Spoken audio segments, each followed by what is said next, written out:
So a lot of people ask me, how do you cook a great steak and make it perfect every time? Now the first thing to start with is great produce. There's a video on this website all about beef, how to source it, what cuts to use, and what you're looking for when you want some really good meat. So I've got here 2 different types of steak, which I'm going to cook slightly different. So I've got a beautiful dry aged fillet steak. So this is from the Tornado, from the center. Beautiful piece of meat, really nice and dry, as you can see. And then we've got a sirloin steak, nice even marbling of fat, lovely hard fat on the outside. And as you can see, there's no moisture on the bench either. So you know it's going to caramelize beautifully. If you've got a wet steak, as soon as you put it in the pan, it's going to boil and it's not going to sear. So I'm going to cook the fillet steak first. It's going to take it a little bit longer. I'm going to cook it slightly different to the sirloin. So this has been out the fridge for at least 30 minutes. You always want to do that when cooking any meat, especially steak, so it cooks evenly and you get a nice pinkness all the way through. So a little bit of oil. This is just a sunflower oil. Just all over the sides. Sea salt. Press it in. That's just helping that sea salt stick. And black pepper. I don't use a lot of black pepper in my cooking, but for steaks or venison, anything like that, I think it's great. Nice grind of that. A nice hot pan. You don't need a non-stick pan. It's better using either a cast iron or a stainless steel one like this. You can get it a bit hotter so you get a really nice crust on it. As long as you cook it right, it's not going to stick. So high heat to start, a little bit more oil, and make sure you coat the whole pan. And for the fillet steak, I've already got an oven preheated at 160 degrees, and that's just going to finish it. Because it's so thick, I don't want to cook it all the way through in the pan. Because what you can end up with is a grey ring and then a red raw centre. We just want it to cook a little bit more delicately.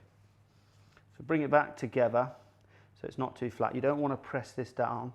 You don't need to try and tenderise it. One flat side straight in, so you hear that lovely sear straight away. And you don't need to move it. Sometimes you're tempted to start moving that and it'll feel like it's sticking. So it actually looks like it's sticking, but when the proteins start to set and denature, it will release itself from the pan. We are going to use butter in this. Very important, you don't add butter till a little bit later on. If you start the steak in butter, the milk solids in there are just going to burn, and you're going to end up with that burnt flavour around the steak rather than that lovely char or sear. Just leave it, trust that it's going to work for you. And just check it's, there we go, it's releasing now. And we've already got a lovely colour. Back into the pan. Now fillet steak for me, you want rarer. Medium isn't great for a fillet steak because there's not a lot of fat in there and it's so lean, it's so tender. It does dry out very quickly. So blue or rare is perfect for a fillet steak. Medium rare at absolute most. So just going to turn that over now. You see you've already got a lovely crust. Even the salt and pepper on there has started to caramelise and go crusty as well. And when you've got a similar colour to what you have at the bottom, you're going to add a few knobs of butter. Don't be shy with the butter. We're going to let this brown nicely so it's browning, not burning. Move it to one side of the pan. And as that butter's foaming, going to coat the top. And then you can add your aromats. You don't want to add those too early either because we're going to use thyme and we're going to use garlic for this. So we've got some peeled garlic and some thyme. Just smash it very lightly, drop that in and the flavour's going to permeate. Same with the thyme. Add it too early, your garlic's going to get really bitter. Already you can smell butter, garlic, thyme, which is really going to enhance the flavour of that beef. So this napping or basting of the butter, what you're doing is you're adding flavour. You're stopping the top from drying out, but you're adding this beautiful roasted buttery garlic flavour to the fillet as well.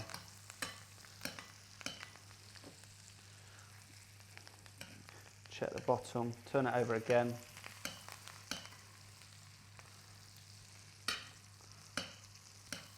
Smells incredible.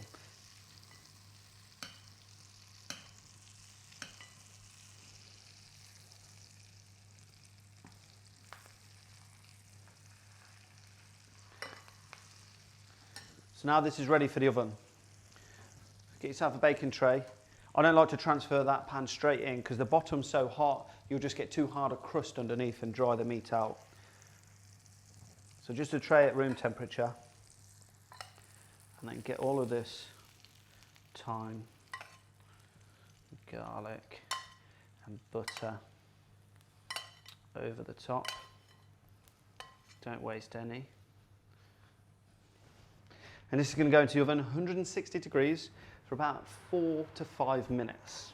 So the reason the oven's at 160 is I want a more delicate heat. 200 for me, it's a bit too hot for a fillet steak. You're going to cook the outside, but not the center. So like I said earlier, we want this even. So right now, while that's cooking, onto the sirloin steak. So nice high temperature pan. Same again with the oil on the outsides. Massage it in. Sea salt. And again for me with the pepper.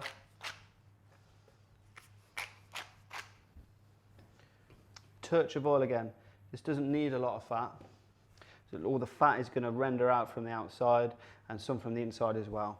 So that's just to help stop it sticking. So lay the steak in away from you.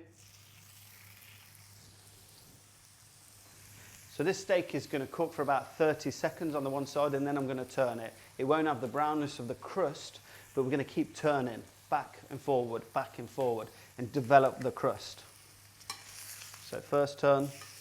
As you can see, there's only a little bit of browning. We don't want it to look like that at the end. The reason we do this, rather than 2 minutes one side, 2 minutes the other side, what will happen is this will cook more evenly. So if you just have it for 2 minutes, you're going to build up this greyness, turn it over, greyness from the other side, and have a red middle. If you keep turning it, the pan doesn't lose any heat. You can hear it's still sizzling away. And also it's just going to gradually add heat through, keeping it at high heat as well. And in between the turns, just on its fat there, just to crisp up that exterior fat and also bring more beef fat into the pan.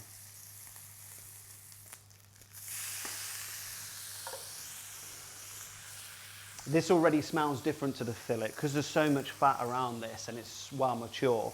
You've got these lovely beefy aromas coming through.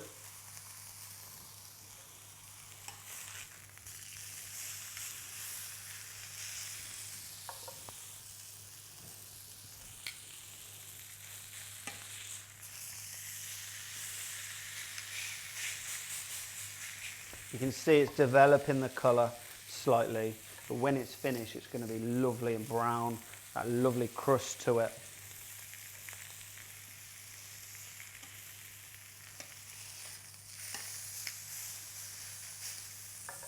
So the beef fillet is ready now. I'm going to pull that out and let that rest just while we finish this sirloin off. So you want to take the fillet off the tray. If you leave it on this hot tray, it's going to keep on cooking. You want to rest it for at least 5 minutes.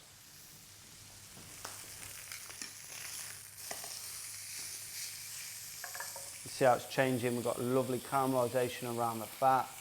The fat is one of the best bits on this. It's where a lot of the flavour is, especially when it's crisped up in this way. Now there is an old technique that you may have heard of before about checking the steak and when it's done. It kind of works, and it's something that you could kind of get used to. So if you put your thumb and forefinger together and touch this meat, that's kind of rare and blue because it's soft. The further you go, because you're contracting, the tighter this gets. So that is well done, and that is more rare. Depends on the cut. Fillets are always going to feel softer than a sirloin. But if you use that as a guide at the start, test your steak. Okay, that feels quite rare still, but this does feel quite soft. So it will just help you develop these skills.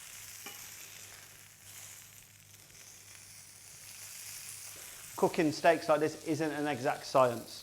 I can't say to you, sear it both sides, cook it in the oven for X amount of minutes. There's always a bit of leeway either side because you've got different textures of meat, different cuts of meat, slightly different temperatures of it going into the oven. Yours might be colder or warmer. And also you've got to take into account all our ovens are different. So it's just about learning to understand the meat and what's happening. So I'm going to drop this temperature down a little as it's nearly finished and add a good knob of butter. Because this has been cooked at a much higher heat than the fillet, we don't want to add the butter too early and burn it. And for this one, I'm going to use rosemary instead of the thyme. It's totally up to you.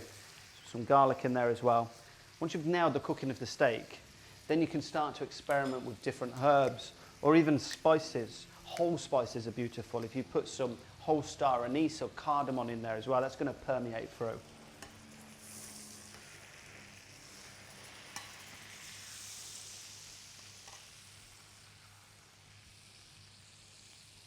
So I'll pull that out to rest now. Just brown this butter and just spoon it over. And that steak again, about 4 or 5 minutes to rest before we serve it. So now the steaks are rested, they're ready to carve and eat. So these are still warm. Don't be tempted to put them back in the oven because you want to eat them hot. For me, that's the perfect eating temperature. You put them back in the oven, they're going to tighten up again and they're perhaps going to overcook. So it feels beautiful. So with a sirloin, generally you'd serve it like this, but I'm going to carve this up to show how beautiful it is. Nice sharp knife. You can see how delicious and pink that is. What you get is this lovely pinkness throughout the meat on the plate.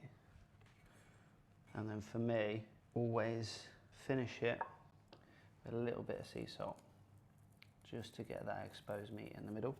And now for the fillet. So just discard that, that's done its job. Pick off any other bits of thyme.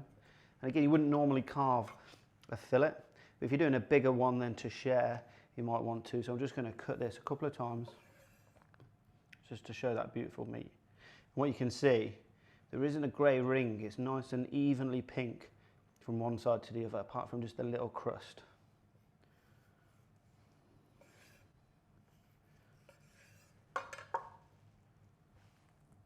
Lay that out. Bit more of the sea salt. And it's time to have a taste. Absolutely delicious, perfectly cooked steak.